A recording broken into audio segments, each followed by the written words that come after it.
Boa tarde, pessoal.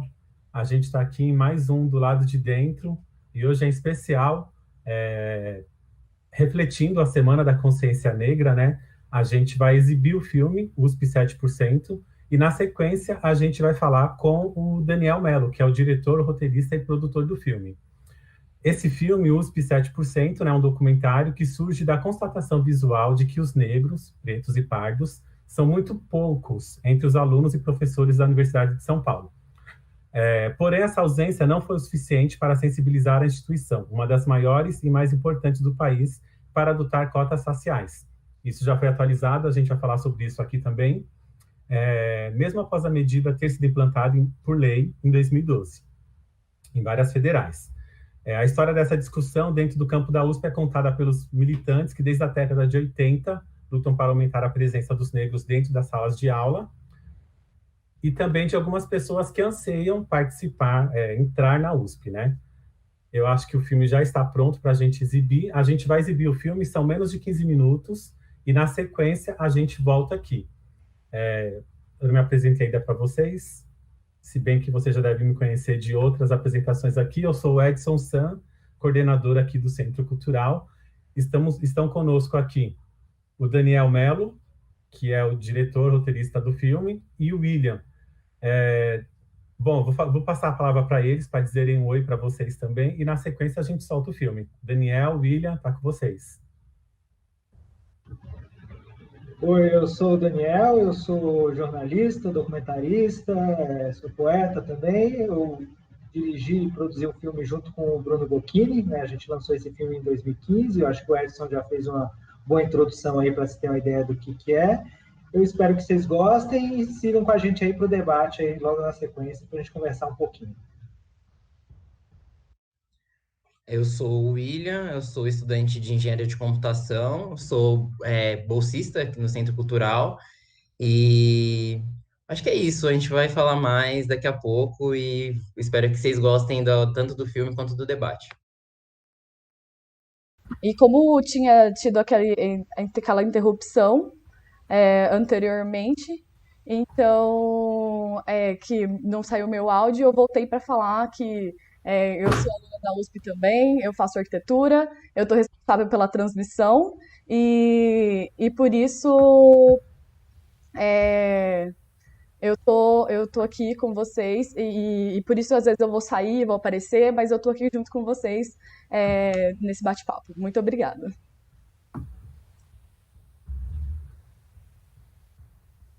Legal, pessoal.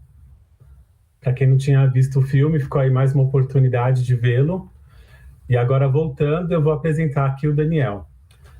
O Daniel Mello, ele é formado em jornalismo pela UniCeub do Distrito Federal em 2009 e também cinegrafista pelo Senac em 2012.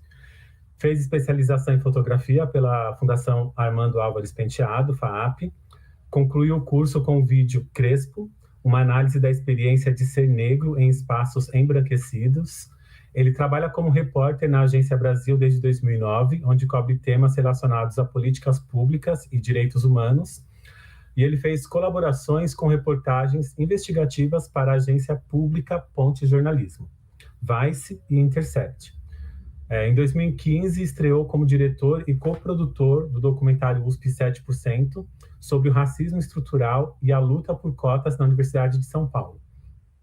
O filme recebeu o prêmio de aquisição do Canal Brasil no Cine Ceará e atualmente faz parte da grade da emissora.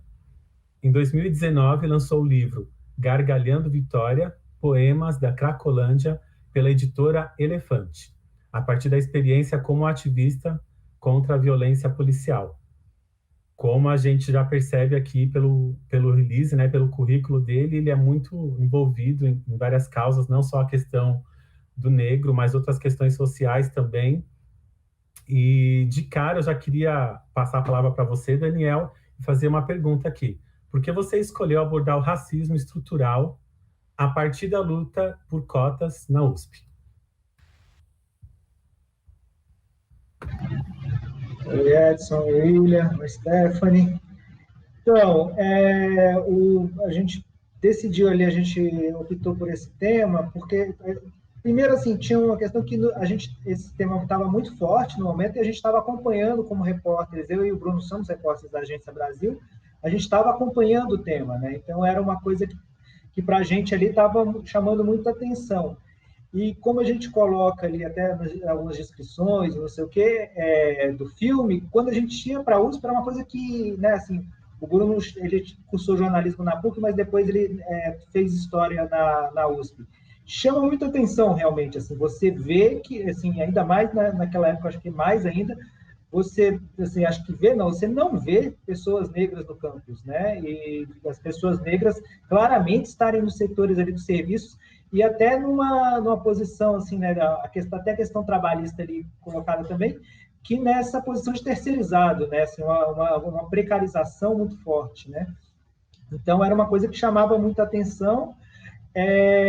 Na época ali, eu estava começando a me interessar, assim, já cobria muitos temas relacionados a racismo, especialmente questão de violência policial, né?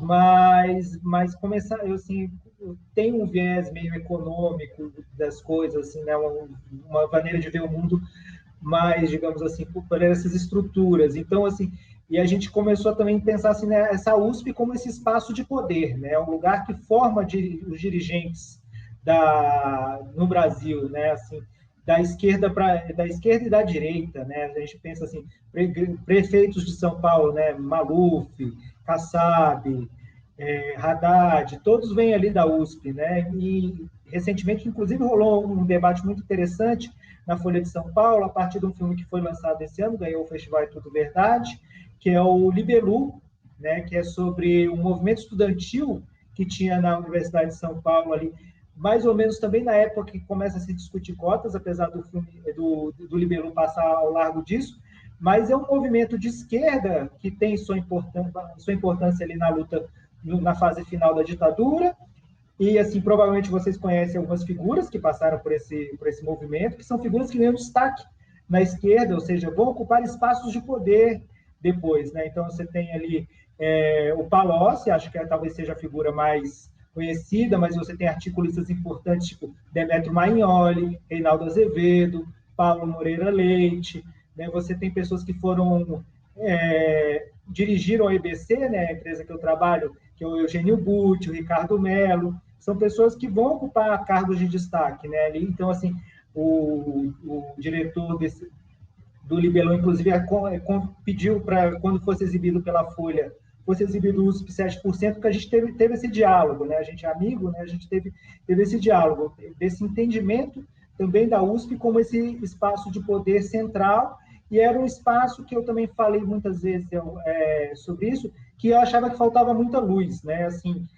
concomitantemente ao debate lá sobre cotas, ou seja, essa resistência que o Luiz Carlos fala, né, da USP implantar cotas, apesar de todas as federais já terem cotas por lei naquele momento, era um momento também que a gente apareciam vários problemas da USP ser gerida como um clubinho, né? Apesar de ser um lugar de muito recurso público envolvido e ser um lugar que faz parte dessa gestão do país, né, do Brasil, foi um momento que a gente teve também ali teve que ter uma CPI na Assembleia Legislativa do Estado de São Paulo para discutir estupro na universidade, né? Assim, é um negócio assombroso, né? E foi ali mais ou menos nessa época também que o reitor passou a reitoria para o outro, era o Rodas, e o outro, eu esqueci o nome, o Zago, que assume na sequência, e a USP estava insolvente, né? Ou seja, estava gastando reserva para pagar o custeio, e isso também não estava público, né? Fica público quando muda a gestão, ou seja, como é que você tem uma gestão da coisa pública desse nível, né? Então, assim, uma coisa que eu falei muitas vezes, a gente sentia que faltava luz para o tamanho da importância da USP, se faltava discussão externa sobre a USP, era mais ou menos isso também.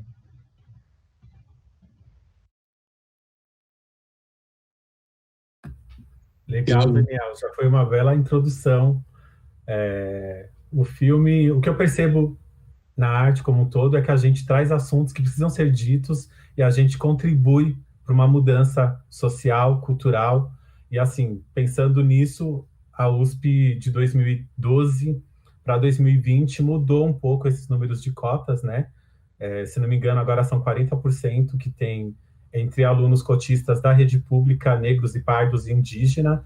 Esse número já é um pouco diferente, acho que em 2015 era 25% e de 2015 para agora já tem uma mudança também. Enfim, é um caminho que a USP está trilhando, mas que essa movimentação de pessoas e de grupos e artistas eu acho importantíssimo para a conscientização. E é uma das ideias desse encontro aqui, é a gente falar desses assuntos que precisam ser conversados para que a gente, não que a gente tenha respostas, mas que a gente entende que são várias questões que precisam jogar luz para a gente conversar a respeito. E aí eu queria passar para o William, ver se o William tem alguma consideração já. Se não tiver, eu já preparo outra aqui. Sim.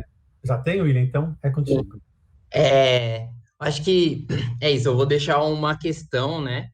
Mas eu queria muito também, é isso, né? A gente tá falando de jogar luz e tudo mais, mas eu acho que eu acho algo crucial para a USP superar todo esse processo, né? De ser uma das últimas universidades a aderir ao sistema de cotas, de ser uma universidade que é isso, né? Como a Mônica falou, era excludente, no sentido de até mesmo os alunos que conseguiam entrar na universidade não se sentiam fazendo parte.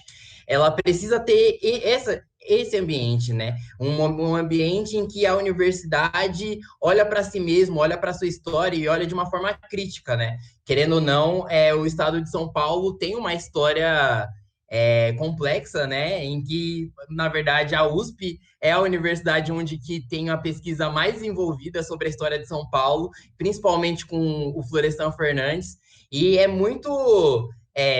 enfim, né, a inserção do negro na sociedade de classe do Florestan foi lançado em 64, em que ele mostrava o quanto que, enfim, São Paulo tinha muitas contradições em relação a como que lidou com o fim da escravidão, né? Além do fim da escravidão tardio, foi um processo de ignorar que os negros existiam então, e colocar então inserção no sistema capitalista, então, né, do paulistano, que a gente não pode deixar de esquecer que surgiu das entranhas do escravagismo, né? Quando a gente coloca que a grande burguesia paulistana era os grandes senhores do café, quem montou São Paulo foram pessoas do interior que saíram das suas grandes fazendas.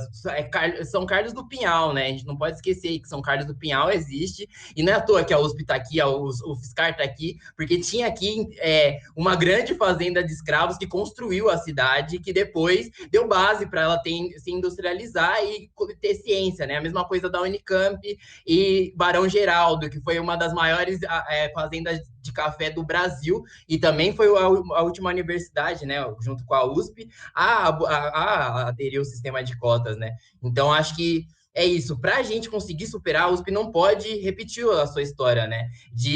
É isso, né? Depois de tanta resistência de inserir os negros, fingir que nada aconteceu e que somos todos iguais. A gente tem que, na verdade, também esclarecer muito disso, né? Que as pessoas acham que o sistema de cotas é uma dívida abstrata, né? Tipo, é um cumprimento de uma dívida abstrata, porque eu não faço parte disso, eu não me beneficiei de nada do que os meus parentes fizeram isso, mas na verdade não é nem o parente, né? É o Estado, a estrutura de poder foi assim.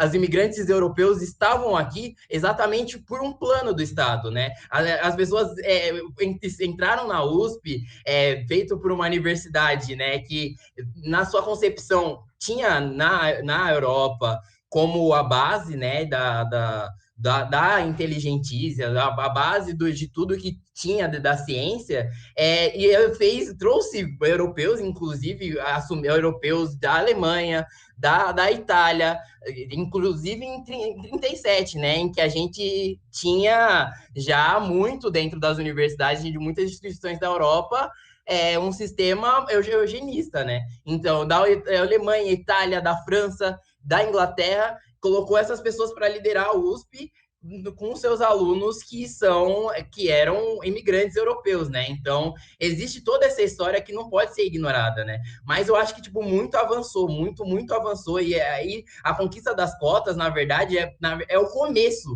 de uma transformação da USP, por consequência, uma transformação no Brasil, né? Eu queria que o Daniel Mello falasse um pouco das impressões dele, que ele tem, de qual é essa transformação, né? Ainda é pouco, foi ontem, basicamente, que o sistema de cotas foi aderido, mas eu queria saber se ele já sente uma transformação, como ele enxerga isso, e é isso.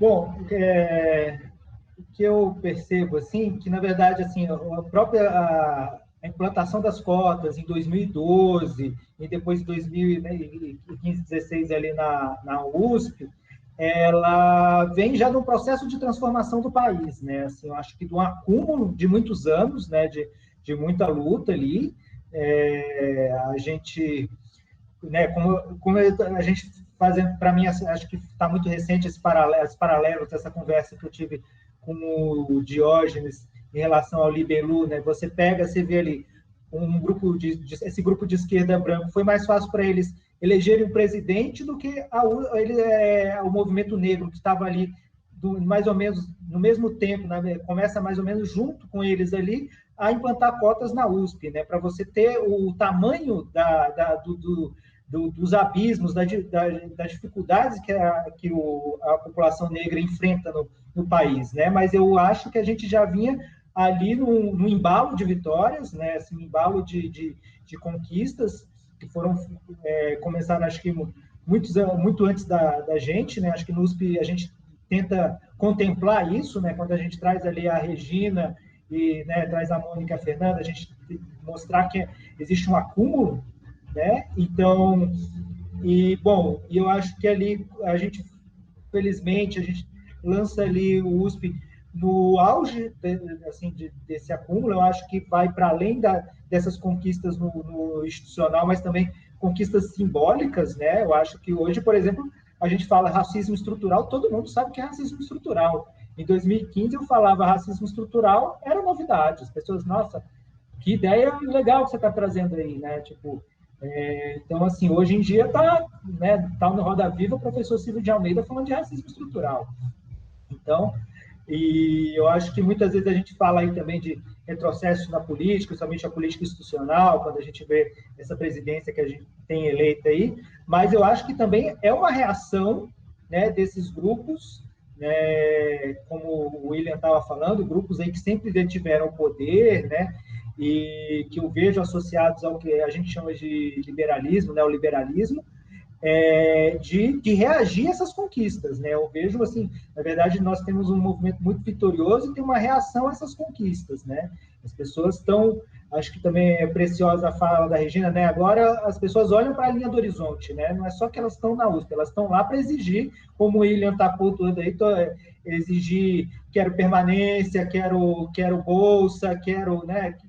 Estão lá para exigir seus direitos, né? E quando eu tenho feito uma associação também, que também né, vou ali junto com o professor Silvio de Almeida, de associar o liberalismo com uma forma de negar as reparações devidas, né? O liberalismo, quando você desestrutura serviços públicos, na verdade você está negando toda uma mínima reparação a populações que foram excluídas aí dos processos econômicos deliberadamente em benefício de outras, né? Então, a gente tem que tomar cuidado com isso, né? A gente está aí nessa onda privatista muito forte, que para mim tem muito a ver com isso. Então, a gente, ao mesmo tempo que a gente está botando outras pessoas na universidade, eles agora vêm puxar o tapete e tentar destruir a universidade, né? O privatismo está aí, eu acho que ele acontece tanto diretamente aqui no estado de São Paulo, como essa discussão está colocada a nível nacional também pelos governos da ocasião, né? Então, a gente, para além de combater esses governos, se opor a esses governos, essa posição, acho que a gente tem que consolidar as disputas no campo simbólico, né? Assim, eu acho que essa discussão aí do privatismo é uma discussão urgente, a gente colocar para que os serviços públicos existem, como eles existem, né? A gente viu agora na pandemia, né, qual a importância do SUS numa situação como essa, e mesmo com o SUS, a gente viu que já teve aí, né, mais mortalidade de pessoas negras devido à pandemia, mais mortalidade dos trabalhadores que tiveram que se expor, né, que não puderam ficar no home office porque foram chamados de serviços essenciais, né? Quer dizer, essencial para trabalhar, né? Mas para sobreviver parece que o essencial é outro, né? Então, eu acho que a gente tem muito avanço, mas eu acho importante a gente consolidar essas disputas no campo simbólico, no campo da estrutura, né? Legal, Daniel, muito bom. Stephanie, eu não sei se você está aparecendo, nem se você quer fazer alguma pergunta. Você pode dar uma mensagem aqui para a gente? Enfim, Oi, pessoal. Então, eu não sei porque. Deixa eu aparecer aqui, ó. Vou trocar aqui, pronto. Oi, pessoal. Vou aparecer aqui no cantinho, porque eu não sei porque não tá aparecendo minha imagem maior. Mas eu acho que eu queria trazer uma coisa que a Vivian falou, eu concordo com tudo que vocês falaram. A Vivian Davis deixou no YouTube pediu para vocês falarem um pouco mais sobre o racismo estrutural aqui na USP, né? Então, o que isso significa. E aí eu gostaria de já passar para o Daniel, para você falar um pouco mais, ou para quem quiser, né? Sobre isso. E acho que é mais isso mesmo. Eu vou ficar aqui meio que ouvindo mais do que falando, pessoal. legal, Stephanie. Antes de passar para o Daniel e para o William também, William, você esqueceu de se apresentar. Aí eu queria que na sua fala você já se apresentasse, que eu acho que uma coisa encaixa na outra. Eu queria falar para o pessoal que está assistindo também para mandar perguntas para a gente, tá bom, pessoal? Aproveitar aqui para falar sobre o filme também. Eu tenho algumas perguntas para o Daniel também, mas eu acho que a gente vai primeiro para essa do racismo estrutural na USP. E aí, você quer começar, Daniel? Eu acho que, como eu estava falando, assim, né, acho que a USP é uma estrutura de poder, né, isso ela dá esses títulos que colocam, que gabaritam as pessoas para ocuparem posições de poder, e, bom, ela tem uma estrutura, né, criada para excluir as pessoas dessa estrutura de poder, né, então, assim, quando você tem um vestibular que é muito difícil, que você vai fazer exigências que não medem a capacidade intelectual da pessoa, muitas vezes medem conteúdos que nem vão ser exigidos pelos cursos, né? Na grande maioria das vezes, são conteúdos que nem vão ser exigidos pelos cursos, mas que eles estão restritos ali a determinados ambientes, a determinadas pessoas que vão ter acesso, é uma estrutura, né, racista, né? De você estar excluindo essas pessoas não só desse poder, como também de possibilidade de ascensão social, de ocupar bons cargos na sociedade, né? Seja qual seja a profissão, né? A USP, né, a gente falar o currículo, qual é seu currículo? Hoje mesmo eu estava fazendo uma reportagem sobre empresas, né, e falando, as empresas querem contratar negros para cargos de gerência, para cargos de direção, mas não tem gente qualificada. Ou seja, quem é que está qualificado, né? Então, como é que foi construída essa qualificação, né? Então, é por aí que acontece, né? E eu acho que a USP, assim, como microcosmos, ela também é ilustrativa disso, né? Como eu estava falando, por exemplo, dos terceirizados, a precarização do trabalho, né? Você tem os funcionários do corpo da USP, que são concursados, que têm uma série de garantias, né? Inclusive conseguem fazer greve quando estão se sentindo injustiçados por ter seus direitos. Os terceirizados não têm essa opção. Se eles fazem greve, eles são mandados embora, sumariamente, né? A gente sabe como é que acontece isso, né? Então as pessoas, por exemplo, o funcionário concursado tem um acúmulo de direitos conquistados ao longo dos anos. O funcionário terceirizado não, né? Ele vai ter um salário mais baixo, porque ele não consegue lutar pelos seus direitos, né?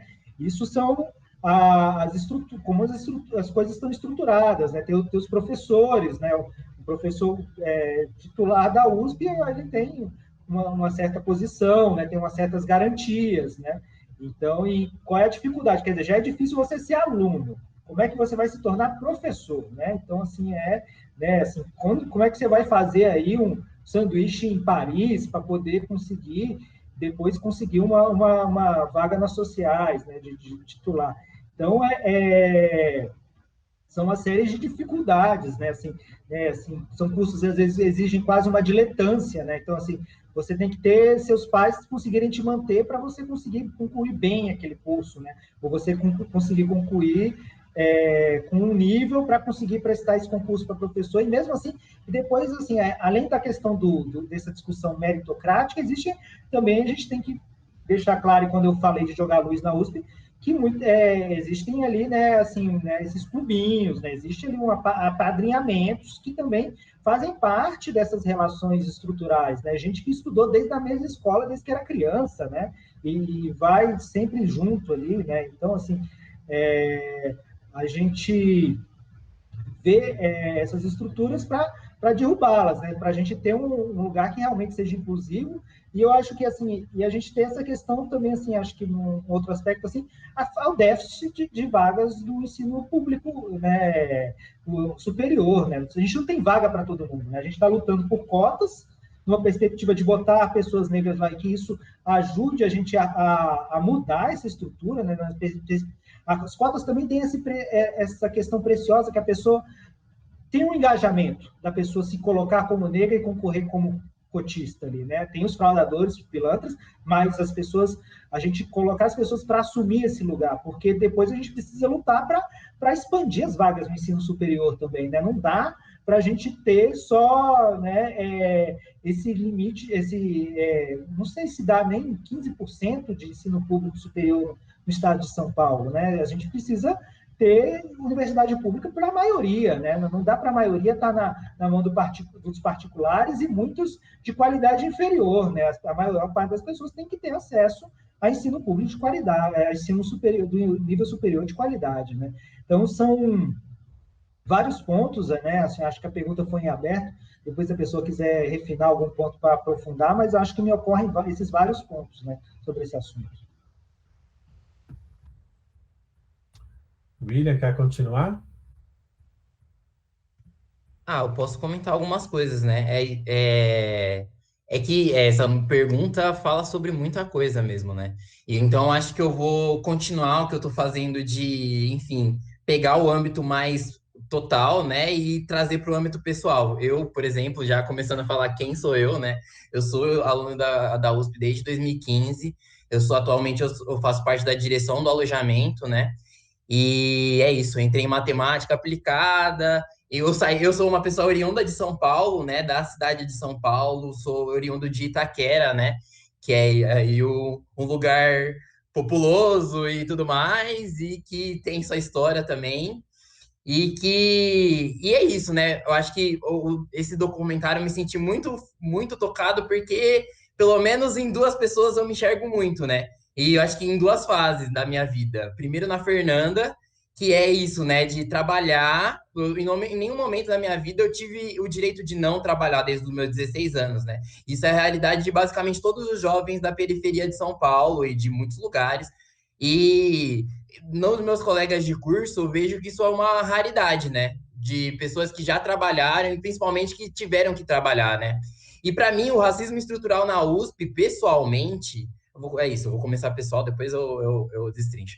Pessoalmente, começou exatamente quando eu trabalhei de muitas coisas, garçom, instalar câmera de segurança em lugares, bilheteria de estágio, mas o lugar que mais me marcou e foi muito próximo de eu entrar na universidade foi o Objetivo Integrado. Eu trabalhei no Objetivo Integrado na Paulista, que é exatamente um desses lugares, né, em que a classe média já sabe, né, que onde vai entrar. Eu descobri que existia a USP do vestibular do segundo ano do ensino médio, corri atrás disso igual um condenado, porque eu queria me provar como ser humano, essa é a realidade. Eu queria provar que eu realmente tinha tanta capacidade quanto essas outras pessoas.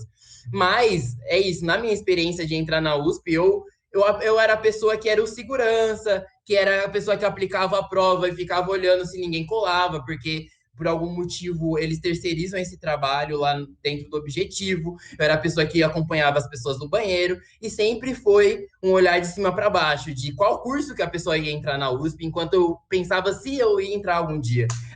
Eu aplicava simulado para as pessoas entrar na USP, eu tive que aplicar até o último simulado, enquanto eu ainda estava tentando entrar na universidade, e eu sabia que todas aquelas pessoas estavam aquilo, né? Tem que citar o Racionais, né? Minha mãe falava que eu tinha que ser 2 vezes melhor porque eu era preto, né?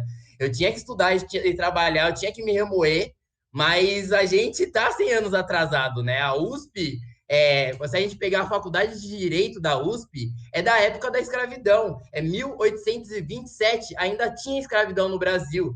A USP não é uma instituição que forma poderosos à toa, né? É isso, da sua estrutura já tem isso, porque se você olha para a história da USP, a USP foi criada basicamente para manter uma hegemonia que foi perdida por conta do fim da escravidão, né? Com o fim da escravidão, São Paulo teve que lutar para se industrializar e tudo mais, e dominar o resto do país a partir da força. A gente não pode esquecer que aconteceu o período do café com leite, no qual a maior parte dos presidentes vindo de São Paulo eram da Faculdade de Direito da USP, antes de ser Faculdade de Direito da USP, né? E depois de eles perderem essa guerra, eles perceberam que só iam continuar com a hegemonia a partir do momento que eles criassem uma universidade. Essa não é uma coisa minha. Isso é uma coisa do que o próprio Mesquita Filho, né, da família que criou o Estadão e tudo mais, e que foi uma das pessoas que idealizou a Universidade de São Paulo, até porque ele também estudou na Universidade de Direito da USP, fala, eu vou citar rapidinho uma coisa para mostrar um pouco quem são as pessoas que criaram essa universidade, né? E ele escreveu isso em 37. Derrotado pelas forças das armas, sabíamos perfeitamente bem que só pela ciência e com esforço contínuo poderíamos recuperar a hegemonia gozada na federação por várias décadas. Paulistas até os ossos, tínhamos herdado dos nossos antepassados bandeirantes o gosto pelo projeto ambicioso e a paciência necessária para grandes realizações. Que monumento maior do que uma universidade poderia erigir aqueles que tinham aceito o sacrifício supremo para defender-nos do vandalismo que conspurcava a obra dos nossos maiores, desde as bandeiras até a independência, da regência até a república. Isso faz parte, né, de um texto muito maior que fica pior, mas essas são as pessoas que idealizaram a Universidade de São Paulo. Elas criaram por um motivo, criar uma oligarquia. A USP até hoje tem esse aspecto de oligarquia em que alguns poucos detêm o poder. E não existe nenhuma democracia universitária. Diferente da federal, que aqui do lado que tem condição de eleger o seu próprio reitor, não existe democracia universitária. E é exatamente isso que você falou, Daniel. Como que, de alguma forma, os negros que estão entrando agora na universidade, esses mesmos negros que enfrentam o CRUSP, que é um lugar muito precarizado, em que não tem nem máquina para as pessoas lavarem roupa, que o Intercept bem mostrou que nessa pandemia estavam recebendo comida que não era nem comestível, inclusive aqui em São Carlos também foi a mesma coisa. As pessoas que não têm manutenção na pia, no ambiente de cozinha, onde precisa cozinhar, como essas pessoas vão ter condições de, primeiro, de opinar que não existe democracia universitária, mas como elas vão conseguir algum dia serem acadêmicos da USP, né? Como elas vão conseguir, de alguma forma, romper com toda essa cadeia de poder que ainda existe das pessoas brancas em relação às pessoas negras na USP, quando a parcela que tem maior porcentagem de força, que são os professores, ainda é 2% de representação, né? Mas é isso, é tanta coisa, racismo estrutural, tanta coisa que dá para ser debatida. O próprio fato do alojamento ser precarizado, o próprio fato de que antes existia a bolsa, né? Antes existia uma bolsa mais condizente com a realidade das pessoas na USP, e essa bolsa sofreu pouquíssima alteração desde todo esse processo de privatização mesmo, né? Eu faço parte desse processo depois de 2015, que todo esse período de que a gente sabia que ia ter cotas e que a universidade ia se popularizar, eu vi o restaurante universitário ser terceirizado, onde a maioria dos funcionários antes, que eram funcionários públicos, eram brancos, e hoje a maioria dos funcionários públicos na terceirizado é negro, e terceirizou exatamente nesse período de popularização da universidade. Não só um dos restaurantes universitários, mas todos, né? Isso não foi um projeto, não foi um acidente, foi um projeto, né? Eles chegaram a 100% da folha de pagamento, então é isso, acho que de muitas formas o racismo estrutural pode ser visto na USP, assim. Desculpa eu ter falado muito. Valeu, William, aí pelo seu depoimento. William, como ele falou, é um aluno que está aqui no alojamento, então vive na pele. Quem vive na pele tem essa experiência mesmo, que não é coisas que todo mundo conhece, só quem vive na pele que pode falar. E aí, falando um pouco da minha experiência, fui aluno da USP, fiz letras, eu morei no CRUSP também, aqui vim para São Carlos, né? Aqui em São Carlos percebo um quadro visual também. Quando a gente fala de racismo estrutural, até pouco tempo atrás era um pouco difícil de entender, mas tem algumas imagens que mesmo que você não leia nenhum tratado sobre, você consegue entender o que é esse racismo estrutural. Quando você chega num local e que você não vê negros, você começa a pensar e você percebe visualmente o que é racismo estrutural. Por que não há negros, por exemplo, na USP eu conheço 2 professores negros, chefes de seção, eu conheço 1 ou 2 também. Alunos em cursos, enfim, no geral, alunos negros. Se não me engano, o William, de uma turma de 50 alunos, só tem ele mais 1 ou 2 negros. Me corrige, William. Quando você percebe que não tem negros em alguns espaços, o racismo estrutural fica evidente. Será que é porque o negro não tem interesse em fazer um curso superior? Será que é porque o negro não tem a mesma capacidade de um branco? Ou será que é uma questão histórica? Será que é uma coisa que já vem há gerações? Porque, assim, se voltar 4 gerações, na minha família, tipo, chega num escravizado, ou em qualquer família aqui, 4 ou 5 gerações. Imaginem como que é o caminho para uma família, até uma pessoa dessa família ter uma posição de prestígio. Porque uma coisa que a gente já teve também algumas mesas falando a respeito, inclusive no Centro Cultural, foi que a educação é a ponte, né, para uma mudança social. Porque você vê quem é próspero, rico, próspero não é a palavra certa, talvez rico seja, negros, artistas, jogadores de futebol, é assim que um negro tem que fazer para ser rico? Não, é o mesmo caminho que todo mundo tem que fazer. É através das oportunidades, através da educação, mas a gente tem essas oportunidades, assim, qual outro caminho que a pessoa tem para ascender socialmente? Eu acredito que é pela educação, para você poder ter mais condições sociais e a sua família ter uma educação melhor e condições melhores, é pela educação. Então, se a gente não consegue resolver o problema da educação, a gente não consegue resolver outros problemas, porque é uma das formas para ter mais igualdade social. E aí, quando a gente pensa em cotas, algumas pessoas brigam por isso e acham que é injusto, mas, assim, basta fazer uma pesquisa, sabe? Porque a pessoa foca naqueles 12% de cota que tem na federal, ou naquele 25% de cota que tem na USP. Peraí, e os outros 75%? E os outros 80%, sabe? É só isso que estão tirando para pessoas que pagam o mesmo imposto, que têm tanta vontade de ter essa formação como todos os outros. Então, assim, o racismo estrutural, eu acho que é uma coisa que a gente percebe no olhar. Se a gente não lesse nada, a gente só entendendo as relações de trabalho, as relações sociais, as relações de hierarquia, a gente percebe o racismo estrutural. E se a gente olha para a TV, nas representações, a gente enxerga novamente cadê os protagonistas negros. Se a gente olha para o nosso local de trabalho, a gente enxerga novamente cadê as lideranças e as chefias negras. Será que o negro não quer estar nessas posições? Ou será que tem uma explicação histórica por trás disso? Então, eu acho que o racismo estrutural é algo que a gente consegue enxergar a olhos nus, assim. Vou passar de volta para o Daniel com uma pergunta. Daniel, no filme, tem uma hora que tem um protesto na Paulista, né? E aí tem várias pessoas que eu reconheço como os entrevistados do filme. E aí eu queria saber qual foi esse caminho que você fez para encontrar essas pessoas. Você primeiro foi num protesto, viu as pessoas ali, ou, enfim, você convocou as pessoas que fizeram a entrevista para depois estar nesse protesto? Enfim, eu tenho meu palpite, mas eu vou deixar você responder. Não, o protesto acho que foi, provavelmente, acho que, se eu não me engano, a nossa última diária de filmagem. Já tinha falado com as pessoas, é o protesto da consciência negra, né? A gente está na semana, foi 20 de novembro do ano que a gente filmou, acho que 2014, se não me engano, e na verdade, assim, as pessoas, a gente fez algumas formas, né? A nossa pesquisa chegou de algumas formas nas pessoas.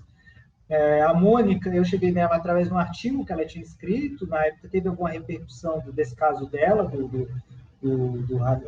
dela ter sido barrada, e ela tinha escrevido um artigo, eu achei o artigo muito bom, eu não lembro agora em que site, era um site pequeno, mas eu lembro que eu achei o artigo muito bom, e fui atrás dela, e as outras pessoas, assim, a gente começou a frequentar a USP, né, assim, como o filme foi patrocinado pelo edital curta afirmativo, né, do Ministério da Cultura, a gente tinha verba, né, então a gente conseguiu, né, fazer tudo o que precisava. Então, assim, a gente teve uma etapa de pesquisa que a gente começou a frequentar lá a USP para entender, né, como é que estavam articulados os movimentos e tudo, e a gente chegou muito rapidamente no núcleo de consciência negra, né, assim, acho que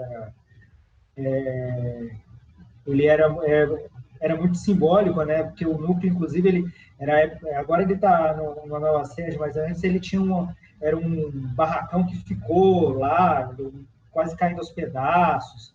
Era um lugar que eles tinham meio ocupado lá e ficava lá, assim, né? Então você tinha a USP, aqueles prédios, acho que a gente traz um pouco isso no filme, né? E o núcleo naquele barracão lá. Então a gente começou a frequentar ali do núcleo, aí começamos a identificar algumas outras pessoas, né? Foi ali que eu conheci a Fernanda. A partir dali do núcleo, a gente chega ali também no Luiz Carlos, na Regina, e perto do núcleo tinha o Centro de Artes Afro-Brasileiras, né? Apesar deles não terem um diálogo muito direto, isso a gente achava até um pouco engraçado, assim. Eles são muito próximos, eram muito próximos fisicamente, mas o intercâmbio direto entre os dois grupos era meio pequeno, assim. Mas a gente achou que tinha também essa potência, né? Assim, e também ficava ali nos prédios mais largados ali, eles conseguiam manter esse núcleo, porque tinha um professor lá que tinha assinado um negócio para dizer que podia ter um núcleo lá, então também tinha um caráter de resistência, e a gente viu que tinha uma importância e uma pujança ali também.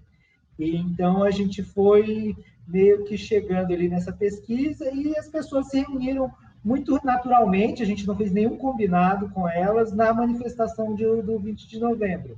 Na verdade, a gente,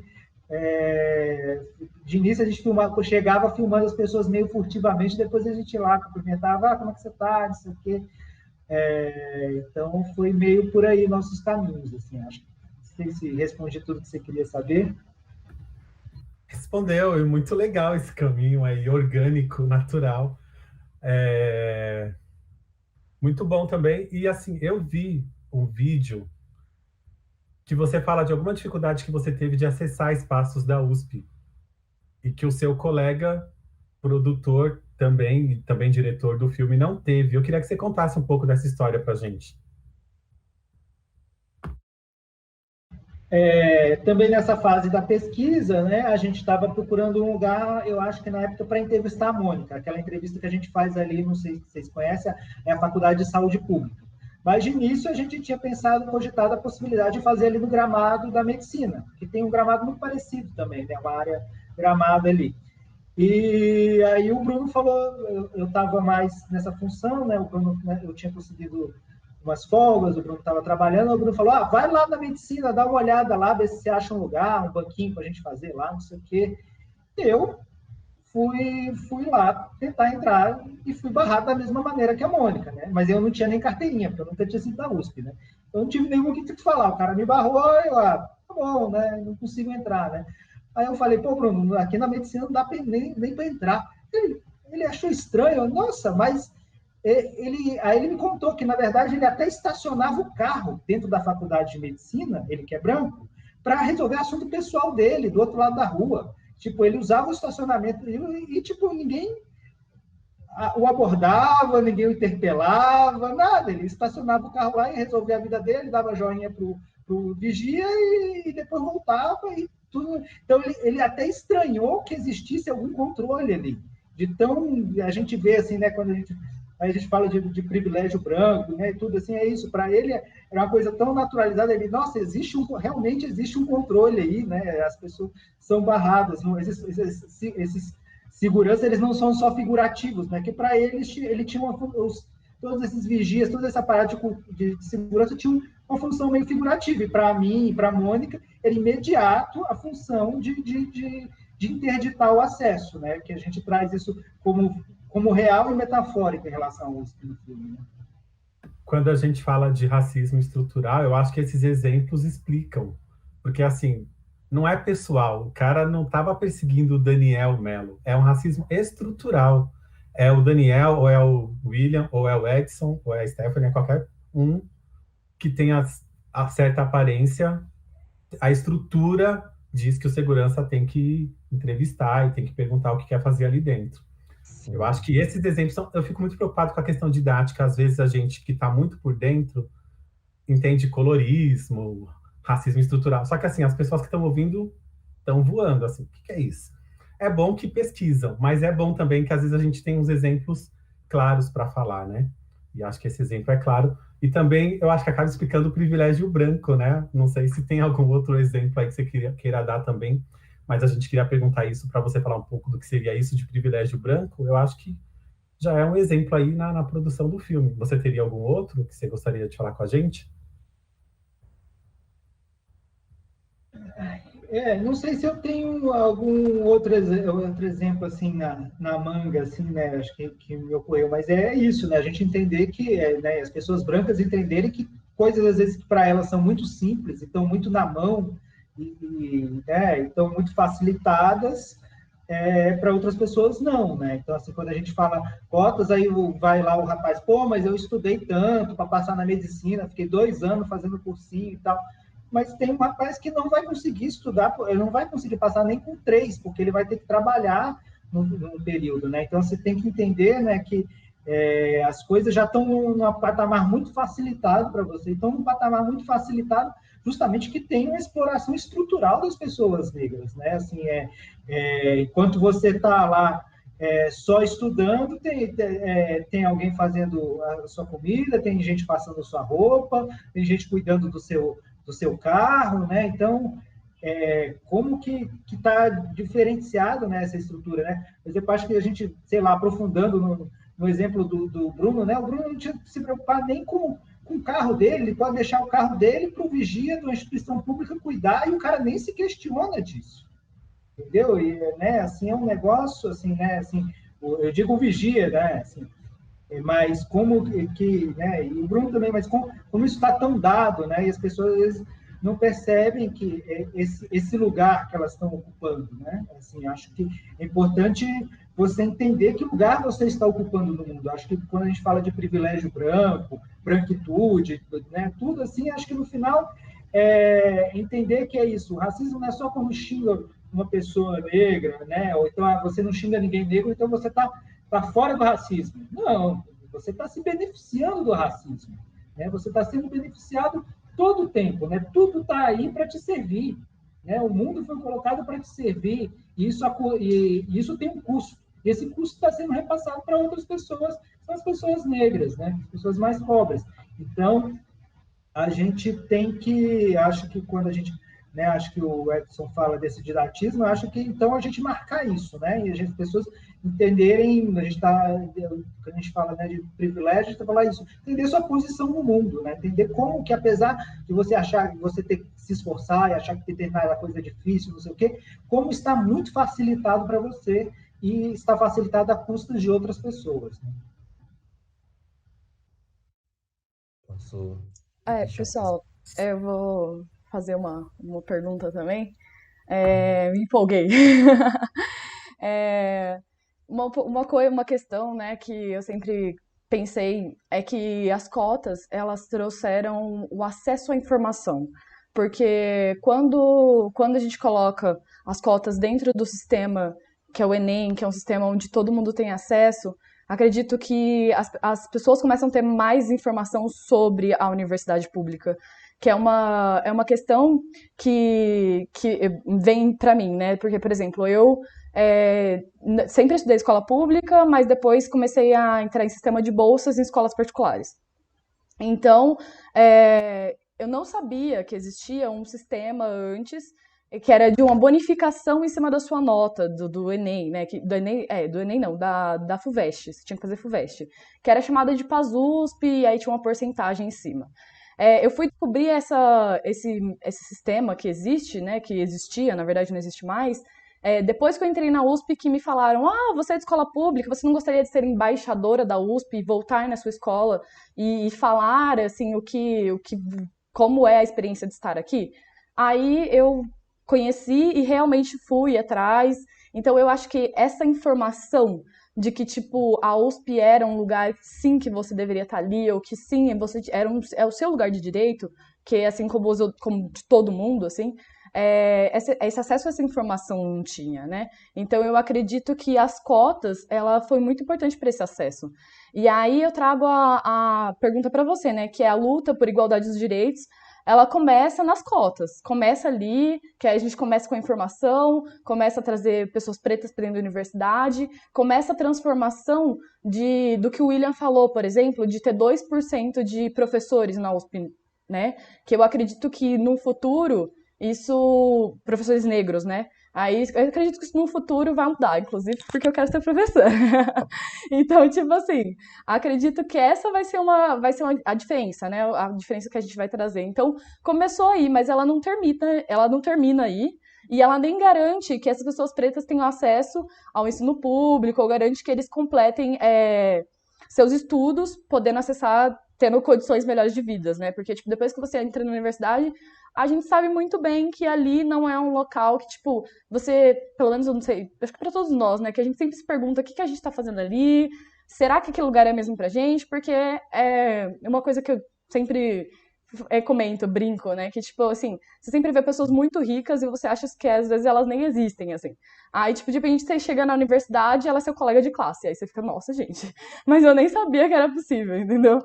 Então, acho que meio que nessa linha, assim, quais são os próximos, quais são as próximas lutas, né? Quais são os próximos passos que a gente terá que travar, que você acha que a gente terá que travar a partir de agora, né? Que agora que a gente tem as cotas implementadas, agora que a gente teve esse acesso à informação, que a gente pode mudar, tem sim a capacidade de mudar um futuro, né? O que você acha que são as próximas lutas a serem travadas, assim, que a gente tem que continuar lutando? Então, como falei um pouco nisso, assim, eu acho que a gente está num momento que a gente tem que evitar, tem que lutar contra retrocessos, né? Assim, eu acho que quando a gente fala, né, do racismo estrutural e tudo assim, eu acho que, assim, eu penso assim, é um jogo. O jogo estava todo viciado para os brancos ganharem ali, né? O dado deles é melhor, né? As pecinhas sempre vai para frente. Era um jogo que estava todo armado para os brancos ganharem. A gente começa a colocar regras ali que vão equilibrar o jogo. E agora, o que eles querem fazer? Querem virar a mesa. Né? Aquele menino mimado que, quando começa a perder, vão virar a mesa. Então, você vem com esse ataque. Não, então a gente vai privatizar a universidade. Então, vamos tirar por exemplo, tinha o pacote que ia passar ali naquele pacotaço de maldade do Dória lá, que é desvincular a verba obrigatória da USP, ou seja, a USP e as universidades públicas não iam conseguir mais fazer reserva, né? Iam ficar totalmente sujeitas ali ao Estado, assim, ou seja, são artimanhas, né? Ou seja, então já que isso não está mais para nos servir, nós vamos acabar com isso aí, né? Assim, é isso que eu falo, assim, acho que a gente tem que tomar cuidado com essas tentativas de virada de mesa aí que estão muito presentes, né? Assim, eu acho que quando você botou aquele ministro da Educação terrível também, o Weintraub, que o Ministério da Educação é diretamente as universidades federais públicas, né? Então, assim, ele não estava lá só para ficar reproduzindo o discurso de ódio, ele estava lá também para destruir a universidade pública. Ele tinha um discurso antiprofessor de universidade pública, assim, era claramente assim, chamou o professor de universidade pública de vaca gorda. Eu vi presencialmente ele falando isso, sabe? Então, assim, então acho que a gente vai ter uma luta aí dura contra essa virada de mesa, né? E eu acho que a partir daí a gente tem que lutar para aumentar as vagas. Assim, eu acho que, falando de ensino superior, a gente tem que ter mais vagas, tem que ter mais, porque isso também a gente não dá para ficar. Eu não sou do tipo que topa ser de uma elitezinha negra. Eu não acho que a gente tem que ter uma elitezinha meia branca, meia negra. A gente não tem que ter elitezinha, a gente tem que ter igualdade, a gente tem que ter, né, igualdade social. Então, para isso, a gente vai ter que ampliar o acesso, vai ter que ampliar os serviços públicos, né? E é isso, né? Como o William estava falando, a questão não é só estar na universidade, a pessoa precisa ter condições de vida, né? Então a gente vai ter que falar de direito à cidade, da gente ter direito a transporte, ter passe livre, né? Né? A gente ter auxílios, né? As pessoas, né? A gente ter todo um colchão social que para mim são as políticas. É o momento da gente começar a pautar isso também como reparação. A gente tem que falar que isso é reparação, isso não é assistencialismo, isso não é assistência social, isso é reparação social de pessoas que foram excluídas do processo de desenvolvimento dos últimos 500 anos nesse país. E a gente vai redividir esse dinheiro, né? Então, assim, eu acho que a gente tem que também endereçar da onde que vem os custos, né? A gente tem que falar que não dá para a gente ter país com gente bilionária, com gente que ganha dinheiro dormindo e gente passando fome, gente que tem que dorme 3 horas por noite para conseguir trabalhar e estudar, não dá, né? A gente tem que redividir essa conta. Então, eu acho que a partir do momento que a gente empodera pessoas nessa estrutura que está aí, né, aí a gente tem que avançar para as regras do jogo. Se a gente não virar a mesa, eles vão virar.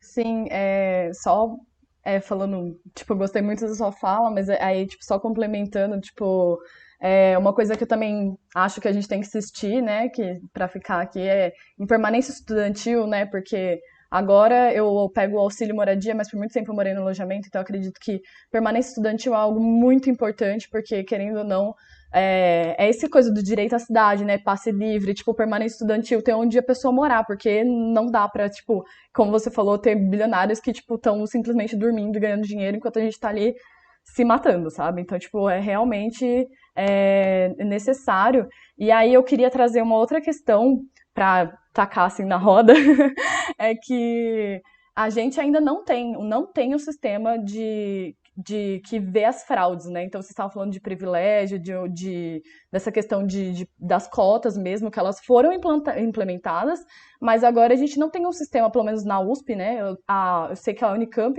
aderiu ano passado a ter uma comissão para averiguar, mas na USP a gente ainda não tem isso. E aí tem aqueles zilhões de casos que são denunciados, mas ninguém faz nada, que é na medicina, no direito, que são onde as pessoas realmente se aproveitam do PPI para isso, sabe? E aí, se você quiser comentar um pouco sobre, fica à vontade.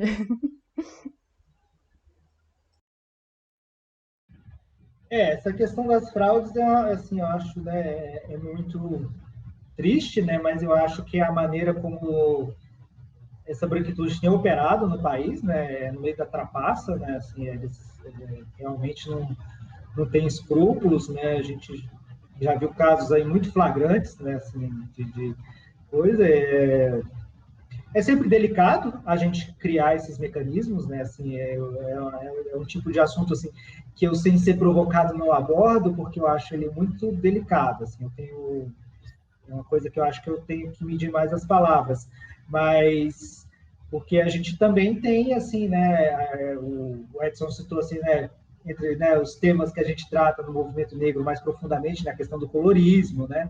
Então, esse lugar da gente começar a determinar qual é a cor das pessoas, apesar dela já estar socialmente determinada, é sempre um terreno muito difícil, né? Um terreno que muitas vezes pode se voltar contra a gente, né? A gente tem, por exemplo, pegando exemplos que estão abertos a todos aí, né? O presidente da Fundação Palmares, que né, deslegitimou figuras negras importantíssimas do nosso país, né? E algumas com esse discurso, a fulano não é negro, né? A fulano é negro, ele é uma pessoa retinta, então ele tem uma posição ali, digamos, de conforto para fazer essa deslegitimação, né?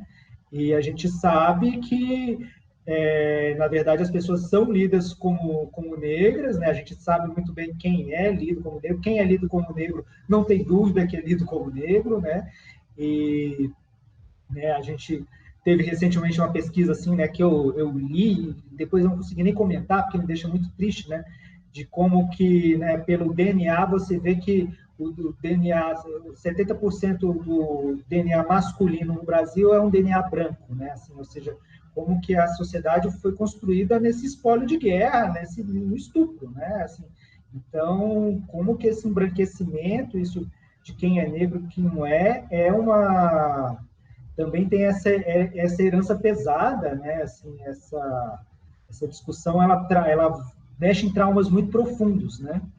Mas sim, né? Se a gente tem a branquitude invadindo o espaço, a gente vai ter que enfrentar mais esse trauma e vamos ter que botar eles para fora, né? Então, assim, acho que tem alguns, acho que no Espírito Santo, eu acho que tem a impressão que eles têm avançado bastante nessa discussão, assim, pelos grupos que eu conheço, né?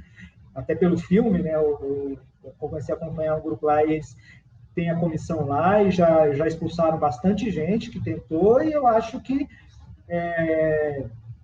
talvez seja o caminho da USP. Acho que lá no Espírito Santo eles têm uma experiência interessante, que eu acho que eles primeiro, o movimento se organizou para fazer listas de denúncia e levar essas listas de denúncia para as autoridades, o Ministério Público, né? Então talvez seja aí, né, um caminho, uma dica aí para os movimentos aqui de São Paulo, de se organizarem e apontarem essas pessoas e levarem essas pessoas a público, né? Porque acho que isso é fraude, né? A gente lembrar que legalmente estamos amparados por isso, né? E o Ministério Público pode agir e a gente talvez deva provocá-lo nesse sentido, né? Acho que tem isso. Muito obrigada. Legal, William. Legal, Daniel.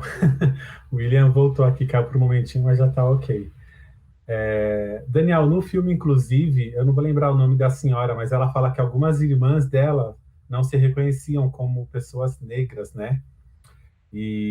Mas ela fala que as instituições conseguem peneirar e filtrar e mostrar, assim, para as instituições não há dúvida de quem é negro, né? Então, achei uma fala bem forte no filme também. E passo para o William. William e pessoal, já vamos preparando para as nossas últimas participações e perguntas, tá bom? Uma última rodada que já está chegando, infelizmente, no final desse debate, que está muito bacana. E antes de passar aí para o William, uma provocação aqui. O Daniel falou de branquitude, também é um termo que vale a pena a gente estudar, que às vezes é bem claro para a gente, mas, enfim, tem terminologias aí que enriquecem o debate quando a gente sabe o que significa.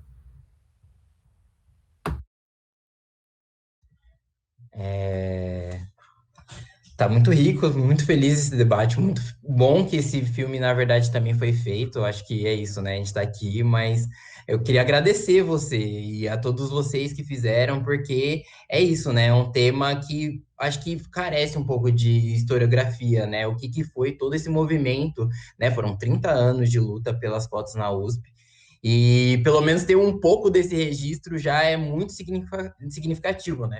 E é isso, né? Eu me vejo que nem eu tinha comentado, né? Eu me via muito na Fernanda e agora eu sinto que eu me vejo muito na Mônica, né? Que acho que um pouco comentando o que a Stephanie perguntou e tudo mais, acho que nossas lutas agora na verdade, nossa grande luta é entrar, permanecer e pertencer, né? Agora a gente está conseguindo começar a entrar.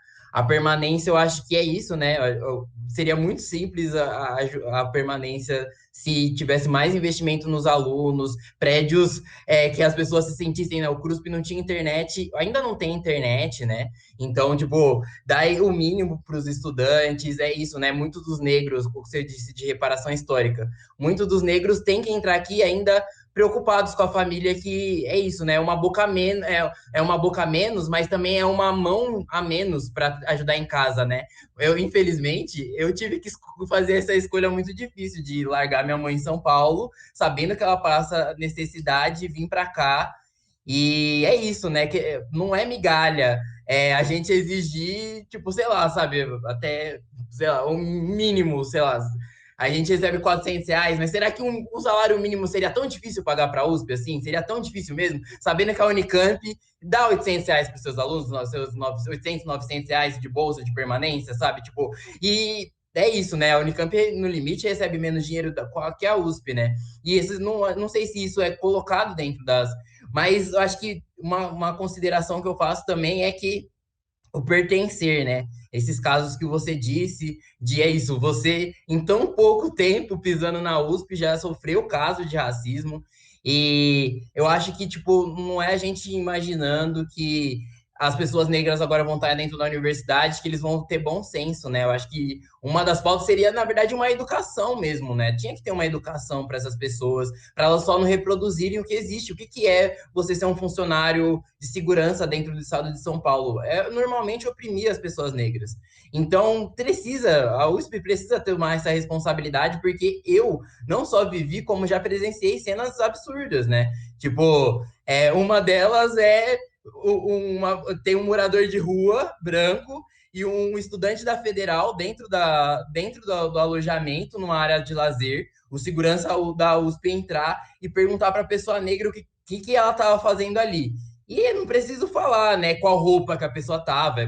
Uma pessoa muito estilosa, diga-se de passagem, cheirosa, muito bem vestida, mas mesmo assim ele se sentiu culpado, enquanto o morador de rua já ficou, nossa, não era comigo. E eu, não, é porque pessoas suspeitas entraram na universidade. O que você tá fazendo aqui? E é isso, né? Não batia a descrição de nenhuma forma entre os dois, né? Mas a partir do momento que ele recebeu o áudio falando que tinha alguma pessoa suspeita, ele já presumiu qual era a pessoa suspeita. E eu já passei por uma situação muito parecida dentro do alojamento, na minha cozinha, enquanto eu tava cozinhando, de a segurança entrar dentro lá e olhar para mim e perguntar o que você tá fazendo aqui, né?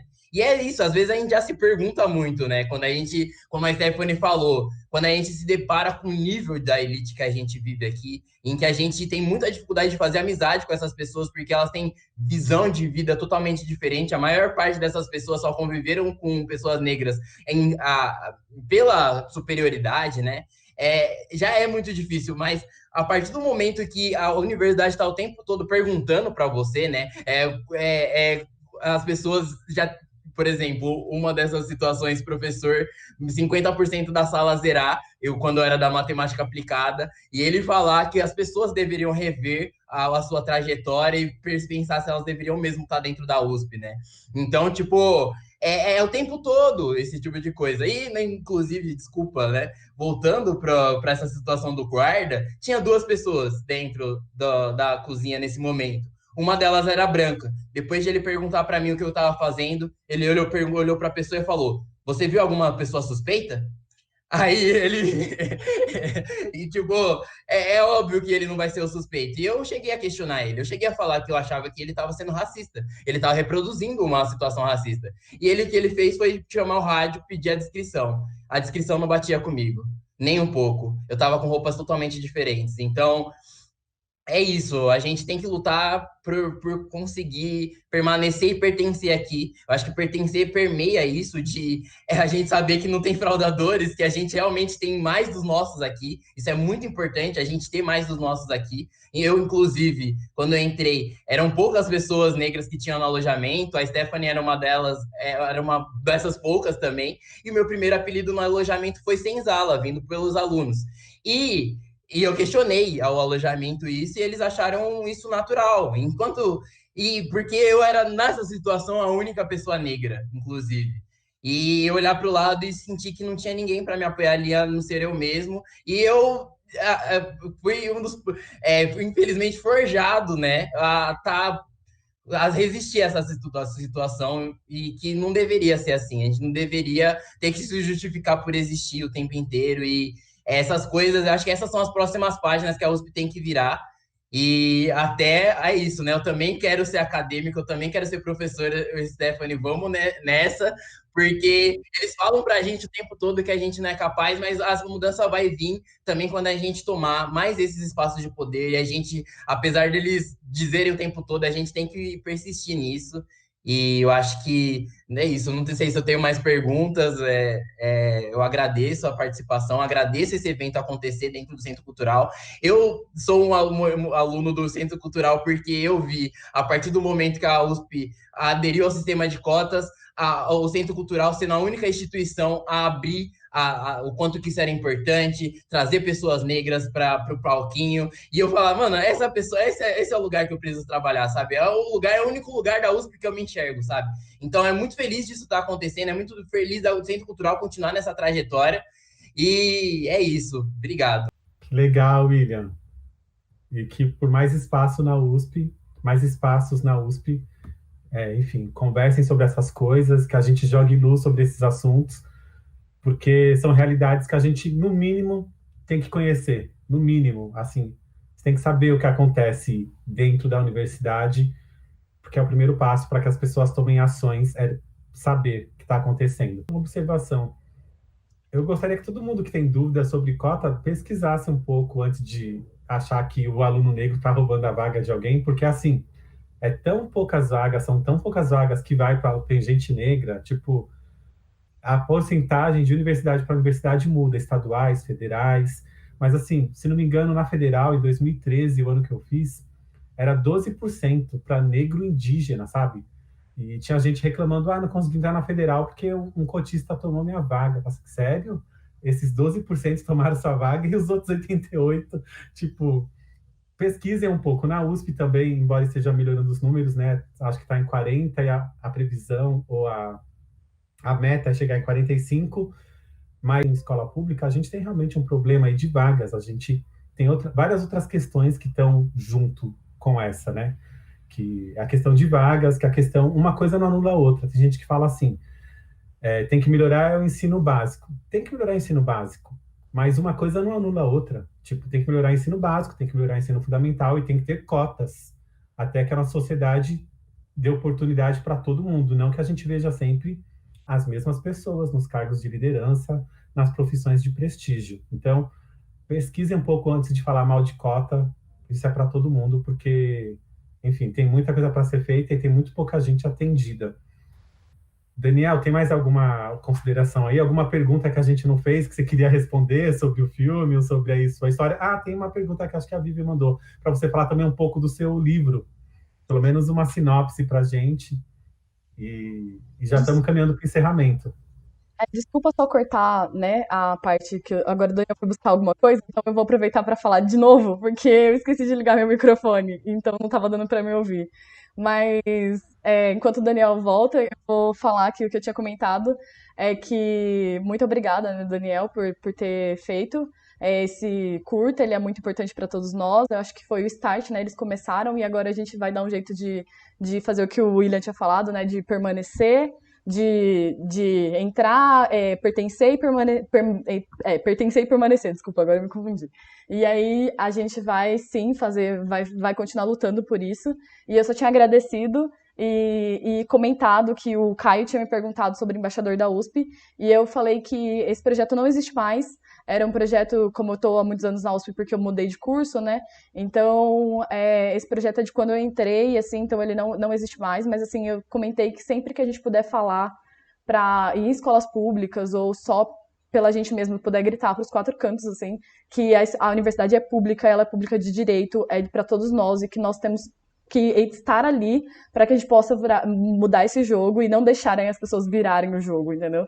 Então acho que era meio que nessa linha, assim, agora vocês me ouvem. E é isso, pessoal. Agora o Daniel vai finalizar e falar sobre o livro dele. Muito obrigada.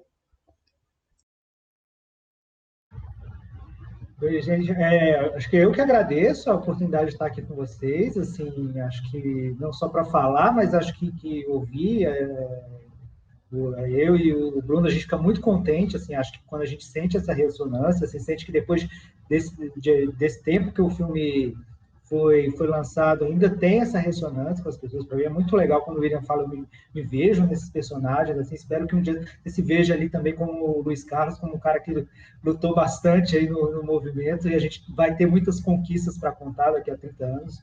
Eu tenho realmente essa expectativa, assim. Então, assim, acho que para mim é muito gratificante e energizante participar desse tipo de espaço. Eu fico muito contente, acho que mais talvez até do que dos festivais de cinema que a gente participou e tudo. Acho que esse contato aqui com vocês, sentir que o filme de alguma forma representa e significa, mexe muito com a gente. Assim, queria agradecer em nome do meu nome, o nome da equipe para vocês. Bom, já que me deram essa oportunidade de fazer esse merchan, eu vou fazer aqui. Meu livro esse aqui é o Gargalhando Vitória, Poemas da Cracolândia. É um livro que eu escrevi, são poemas, um pouco de prosa poética também, que eu escrevi a partir da militância contra a violência policial na região da Cracolândia. Para mim, a minha luta antirracista atualmente está muito pautada em estar contra a violência policial, né, no entendimento que a violência policial é uma forma, né, de extermínio, de contenção dos negros, né, assim, acho que está no centro da espinha dorsal do racismo no Brasil e no mundo, né, eu acho que a gente vê que nos Estados Unidos essa é uma questão, na Nigéria essa é uma questão, acho que recentemente a gente viu esses protestos na Nigéria, né, uma questão da violência policial, na Europa já há muito tempo também se discute violência policial, né, e sempre voltada aí às populações não brancas, e Fanon lembra a gente que os não brancos são todos negros, né? Então, acho que a gente entender que a polícia está aí para fazer esse serviço desde do colonialismo e segue aqui no nosso pós-colonialismo fazendo esse mesmo serviço sujo, e nisso a gente tem como eu posso dizer, essa grande mentira, né, que é a guerra às drogas, né, que na verdade é uma guerra contra as pessoas, né, você atribui por exemplo, é isso, né, se atribui à substância né, como se diz, atributos quase demoníacos para você conseguir justificar coisas que não seriam justificáveis de outras formas. Né? Então, assim, esse encarceramento em massa, a gente fala de racismo estrutural, também lembrar aí que a maior parte das pessoas encarceradas no Brasil são negras, né? São muitas vezes ou por crimes de baixo potencial ofensivo, crimes muitas vezes ligados a situações econômicas muito extremas, né? Pequenos furtos, furto em supermercado, como as drogas, né? Então, assim, as pessoas que estão envolvidas aí muitas vezes com comercialização de quantidades muito pequenas, né, de uma substância, de uma demanda que existe dessas drogas que foram consideradas ilegais, vão para a cadeia, né? E ali na Cracolândia a gente tem um exemplo extremo disso, né? São pessoas que estão ali em situação miserável, você atribui a situação delas muitas vezes à droga, você não discute a saúde mental da população, você não discute o que você faz com as pessoas que são egressas do sistema carcerário, uma coisa que eu tenho dito muito. Cracolândia tem muito mais a ver com o sistema carcerário do que com droga. Tem muito mais gente egressa do sistema carcerário do que gente que usa crack na Cracolândia. Né? Cracolândia é onde você coloca as pessoas que não couberam em outras partes da cidade. Né? E a grande maioria são negras. Né? E, assim, no início, o Edson leu ali brevemente meu currículo, minha biografia ali, né? E eu falo de um vídeo que eu fiz para a FAP, que é o Crespo, em que eu, né, me colocava nesses espaços, né? Eu como uma pessoa de classe média, espaços na maioria embranquecidos, e na época que eu tinha começado ali a militância na Cracolândia, e a Cracolândia era o lugar que eu convivia com mais pessoas negras, né? Infelizmente, né? Então, assim, para mim foi uma experiência muito forte, né? Continua sendo, eu continuo estando ativo na luta, e a partir dali eu trouxe esse Gargalhando Vitória, que eu acho que são momentos que a gente consegue muitas vitórias, mas também é isso, né? A gente está lutando ali contra a estrutura, né? E eu acho que eu trago numa poesia porque foi a melhor maneira que eu consegui realmente trazer, porque o sentimento e o que eu vi, eu sentia lá, né? Acho que às vezes a gente tem imagens muito espetaculares que aparecem na televisão, mas eu tinha dificuldade só com a imagem de entender, de mostrar o que eu sentia. Então eu escrevi esse livro. Eu vou ler um texto que raramente eu leio quando eu estou apresentando o livro, mas eu acho que aqui faz sentido, que é o texto que dá nome para o livro. Poucas coisas se movem tão rápido quanto uma carroça com 200 quilos de lixo. Andamos pela contramão e cortamos semáforos impulsionados pelo peso nas costas. a prefeitura continua no imóvel. Passamos por ela gargalhando vitória. Aí, bom, se vocês tiverem interesse, foi lançado pela editora Elefante no ano passado, está no site da editora, outras livrarias estão vendendo também. Se quiserem me procurar diretamente no Instagram, fui marcado no Instagram, aí vocês podem procurar outras questões. Sou muito bem-vindo, queria agradecer de novo o espaço, acho que foi muito importante, foi muito energizante para mim, de verdade. Muito obrigado, gente, vocês estão de parabéns aí. Legal, William. Só antes de você encerrar, eu vou já fazer o pedido público aqui. A gente quer conhecer o Crespo, tá bom? Envia o link para a gente vai atrás. A gente acha essa temática importante também e já estamos pensando em você para um novo convite, viu? Sabendo que você tem toda essa experiência aí, tem outros assuntos que a gente quer falar a respeito também e a gente continua. Mais uma vez, em nome do grupo, da equipe do Centro Cultural, te agradeço. Stephanie e William aqui representando todo mundo, mas tem uma outra equipe por trás. Obrigado, pessoal, vocês são ótimos. O pessoal está acompanhando aqui, enfim. É uma equipe que sempre contribui muito.